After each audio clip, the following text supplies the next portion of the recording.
Kalau menurut saya ini lebih ke caper aja sih. Menguasai hawa nafsu. Iya, iya. Dia lebih ke So asik. so asik, ya.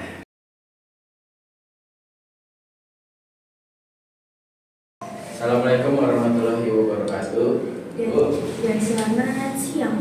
Halo sobat podcast semuanya, kembali lagi bersama kami di podcast dari kelas 10B dengan saya Siti Najwan Rehana yang bagi moderator 1 dan saya juga ditemani oleh moderator lain. Halo semuanya, perkenalkan nama saya Jeremy Marveloran. Saya di sini akan menemani moderator 1, Juan. Terima kasih Marvel sudah menemani saya.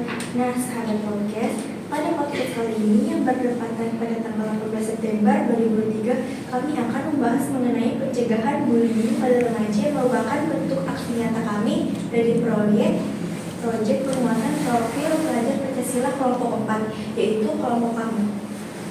Tentunya kami di sini tidak hanya berdua, kami ditemani oleh dua narasumber yang nantinya akan membantu kami untuk memulai pembahasan podcast pada hari ini. Kepada dua narasumber, boleh memperkenalkan dirinya terlebih dahulu. Halo sobat podcast, perkenalkan saya Esther Hotmali Manurung sebagai narasumber yang pertama. Dan halo semuanya, saya Jordi Pradana sebagai narasumber yang kedua. Halo Jordi, Esther.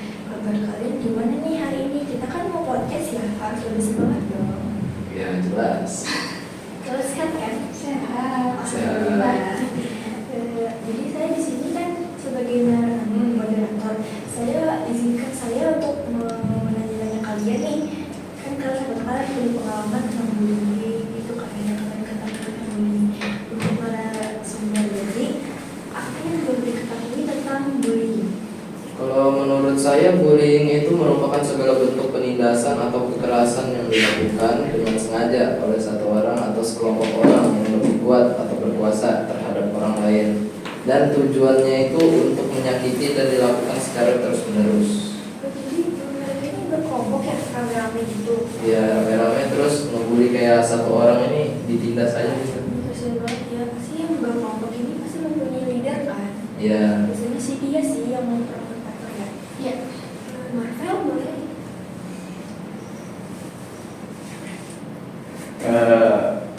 Esther, pernahkah kamu mendengar tentang kasus penyerangan atau penghinaan seorang siswa? Bagaimana pendapatmu? Pastinya pernah dong. Nah, contoh yang saya pernah lihat itu tuh kasus pemalakan. Nah, itu saya pernah lihat itu pada saat saya SMP. Nah, si korban ini tuh adalah teman sekelas saya. Karena korban ini merupakan teman sekelas saya, jadi saya hampir setiap hari nih melihat dia menjadi salah satu korban yang dipalak sama si pelaku ini. Si pelaku ini tuh merupakan kakak kelas. Nah, si kakak kelas ini tuh awal mulanya dia memalak ke si korban ini tuh karena pada awalnya si korban ini tuh sering sekali menraktir si kakak kelas, sehingga si kakak kelas ini tuh menjadi terbiasa gitu. Nah, Atau diri ya. ya, menjadi terbiasa. Nah, sehingga dia itu kan kayak semacam tidak ada sadar diri lagi lah gitu untuk membawa uang sendiri selain gitu. Karena dia bakal mikir bahwa adik kelasnya kan Menaktir tiap hari gitu lah. Ya, jadi kenakan lah. Ya, benar. Nah, satu hari si adik kelas ini atau si korban ini tuh nggak membawa uang sama sekali nih. Nah, disinilah terjadi satu pembulian gitu. Nah, si pelaku ini tuh menjadi membuli si korban ini dengan cara memaksa si korban untuk memberikan sejumlah uang kepadanya gitu. Jahat banget ya kakak kelas kamu. Ini kakak kelas kamu waktu SMP atau SD? Atau mungkin di SMA? Waktu SMP, Apakah respon teman-teman kamu tuh ikut membantu atau cuma ngeliatin aja karena nggak berani? mungkin yang moderator Juan bilang itu tadi yang melihat saja tidak membantu gitu karena mereka pada takut. Karena perlawanan juga nggak ada pengaduan juga gitu. Jadi kayak gak ada yang bertanggung jawab lagi sekarang. Untuk narasumber Jordi, menurut kamu apakah teknologi bisa untuk jadi wadah untuk menyakiti orang lain? Tentu bisa. Sekarang juga kan berbagai macam media sosial kan ada kan, kayak Instagram, WhatsApp, Facebook. Ya mungkin media itu bisa digunakan untuk menanamkan kebencian sama orang lain dengan mengunggah kata-kata atau gambar yang tidak etis lah, sehingga terbangun rasa tidak senang dan benci terhadap seseorang. Lebih ke komen ya? Ya bisa juga komen gitu. Mungkin kayak apa sih gaya kamu ini? Merasa diri gitu. Iya. Itu Esther, apakah kamu pernah merasa terintimidasi atau di kelas? Pastinya pernah nih. Waktu kejadian itu dengan teman saya. Nah, teman sekelas saya ini mengkritik saya dengan sangat bahasanya tidak sopan lah gitu. menyakiti hati. Ya. Nah, di sini saya merasa mulai tidak nyaman karena merasa terintimidasi. Jadi yang membuat saya tuh di kelas tuh tidak nyaman dengan keadaan tersebut gitu. Ini waktu Esther sekolah di mana nih? Di SMA atau di SMP? Di SMP sih. Jadi kamu tidak punya teman gitu ya? Atau malah sendiri? Atau emang sendiri? Punya teman, cuman teman yang lain ini tuh seperti Berkubu-kubu ya, benar-benar masing-masing. ya, Jadi seperti bahasa sekarang tuh bersirkel. Jadi saudara Esther memaafkan teman-teman Esther itu atau cuma kayak dendam atau ikhlas? Pastinya memaafkan dan ikhlas juga gitu. Bagus ya, lebih bagus kayak gitu nggak sih? Jadi kita tidak mikir buat balas dendam lagi, buat benar-benar berdosa kan ya? Apakah ketika kamu dibully kamu ada membuat laporan kepada guru? Nggak ada sih. Karena mungkin merasa takut juga Kan kan. ada perlawanan mantel, kan dia marah sendiri.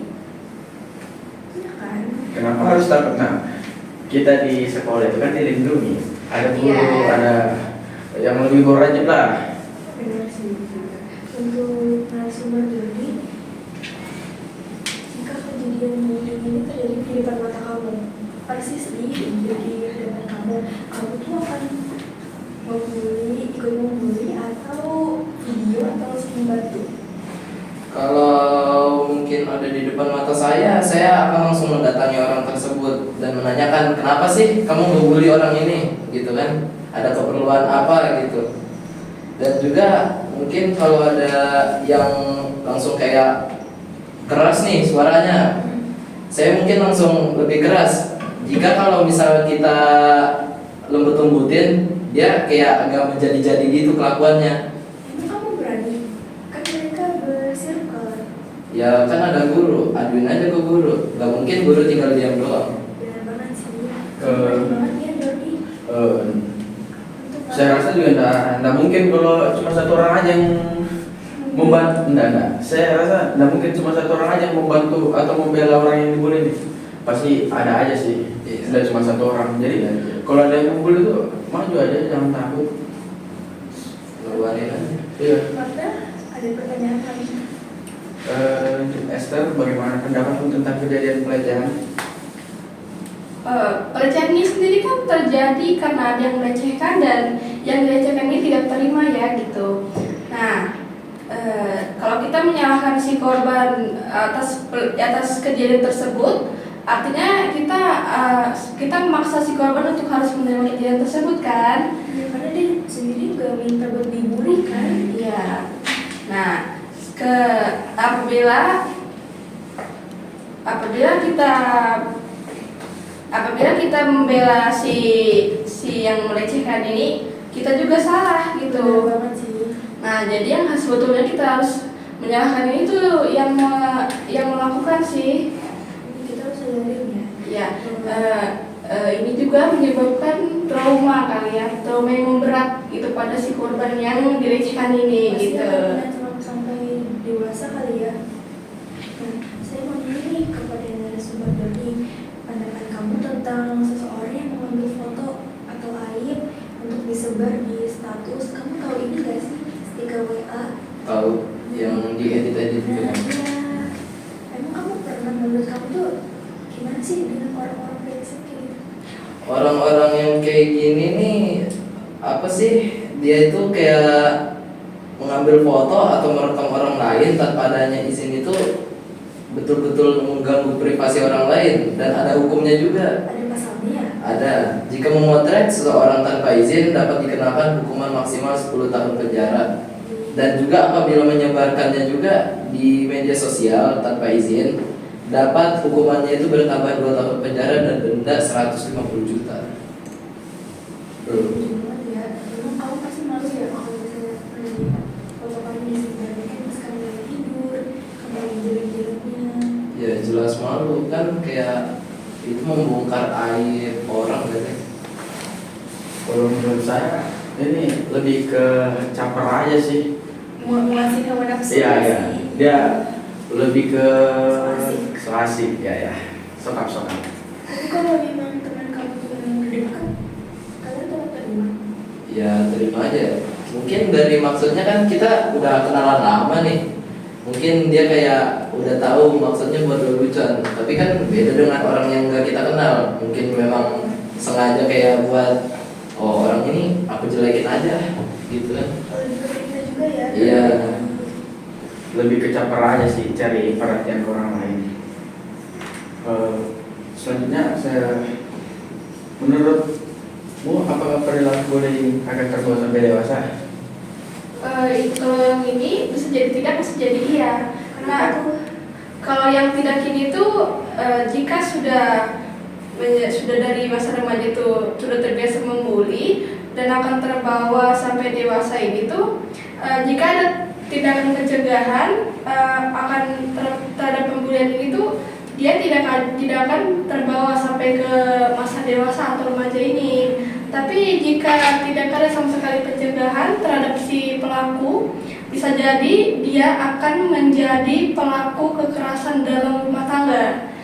Dan itu terjadi ketika dia akan menikah nanti suatu saat. Banyak ya berita yang tentang suami membunuh istrinya gara-gara masalah sepele. Jadi kita nggak boleh salah pilih pasangan ya guys, teman-teman semua. Bijaklah dalam memilih pasangan. Oke, Jordi, boleh nanya lagi kan Jordi? Boleh. Menurut kamu apa saja dampak bullying yang pernah kamu ketahui dan bagaimana pendapatmu? Pasti kamu pernah mungkin dibully kan? Nah, Dampaknya itu apa Jordi? ya mungkin pertama dari dampak psikologisnya bagi korban kekerasan dan pelecehan seksual akan mengalami trauma yang mendalam. Dan bagi dampak fisiknya juga kekerasan dan pelecehan seksual pada anak merupakan faktor utama penularan penyakit menular seksual. Seksual. Ngeri juga ya dampaknya. Nah, teman-teman semua, jadi kita dari tadi sudah membahas untuk bullying dan dampak-dampaknya dan pengalaman dari narasumber ya kan. Nah, di sini ada pertanyaan satu lagi akan ditanyakan oleh moderator kedua yang menemani saya, Marvel. Boleh Marvel tanyakan? Menurutmu bagaimana cara supaya kasus semacam pembulian bisa teratasi? Yuk, video. Sekolah ini mungkin perlu memberikan sanksi tegas kepada si anak yang melakukan pembulian atau pelaku dari pembulian gitu. Nah, agar si pelaku ini tuh merasa jerah dan tidak akan melakukan pembulian lagi di masa depan kepada teman atau siapapun atau orang lain atau siapalah itu. Nah, guru dan orang tua juga perlu untuk mengajarkan anaknya tentang untuk menyelesaikan masalah ini dengan bermusyawarah gitu. Jangan asal main hakim sendiri gitu. Nah, untuk si korban ini tuh perlu kita bawa ke BK atau bimbingan konseling di sekolah tersebut Atau di sekolah. ya. Nah, terus si korban juga perlu ditemani dan didukung agar tidak ketakutan atau menjadi cemas saat ada orang di sekitarnya gitu, saat ada sesuatu. Silakan. Kan kamu bilang tadi sekolah perlu memberikan sanksi tegas kepada anak yang melakukan bullying kan? Nah itu contoh sanksi tegas itu seperti apa? Karena nggak cukup ya kalau sanksinya mencuci WC. Ya itu hal yang biasa. Mungkin perlu dipanggil orang tuanya atau atau memberikan hukuman tegas itu tuh kayak diberi skos atau dilaporkan ke pihak yang berwajib jika perlu gitu. Kalau kita memberitahu orang tuanya, pasti orang tuanya sedih nggak sih kalau anaknya dibully? Oh, pastinya. Anaknya Pastinya membuli, sedih. kecewa nggak sih? Dan ini sebenarnya dari sekolah juga. Sekolah ini apakah sudah ada sekolah ramah anak masuk ya? Oh, sekolah ini masuk. Sekolah ini sudah masuk. Sekolah ramah anak. Oh, makanya mungkin di SMA 1 jarang sekali ya terjadi pembulian dan semoga tidak ada. Amin. Oke teman-teman, kalian pernah nggak sih mendengar dibully dengan anak cerita orang tua? Karena kalian sempat atau kalian nggak suka, ini kenapa dengan nama bapak kalian dan orang tua kalian? Ya jelas kayak kurang sopan aja. Maksudnya apa sih manggil, kan kita juga sebenarnya punya nama kan. Iya sih benar-benar. Dikasih sama orang tua nama bagus-bagus gitu. Kenapa harus nyebutnya itu nama bapak gitu? Dan kalau dalam konteks yang berbeda mungkin kayak nanya, ini bapakmu yang namanya ini ya kerja di sini gitu. Nah itu nggak apa-apa. Cuman kalau misalnya manggil ini nih gitu kan, Nggak sopan ya? nggak sopan. Bener banget, nggak sopan. Apalagi kalau ada sebutan Pak, Om gitu ya. Iya. Oke, terima kasih banyak ya kepada narasumber saya hari ini, untuk Jordi dan Esther untuk udah mau memberitahu pengalaman kalian tentang bully dan apa sih bully itu. Dan terima kasih juga buat teman-teman semua yang udah dengerin podcast kami hari ini. Semoga kalian bisa mendengarnya dengan baik. Dan mungkin yang leader dari kelompok pembulian itu bisa sadar. Dan terima kasih banget ya buat yang menemani saya untuk hari ini. Marvel, kami tutup podcast kami hari ini. Assalamualaikum warahmatullahi wabarakatuh. Dan selamat Mat siang.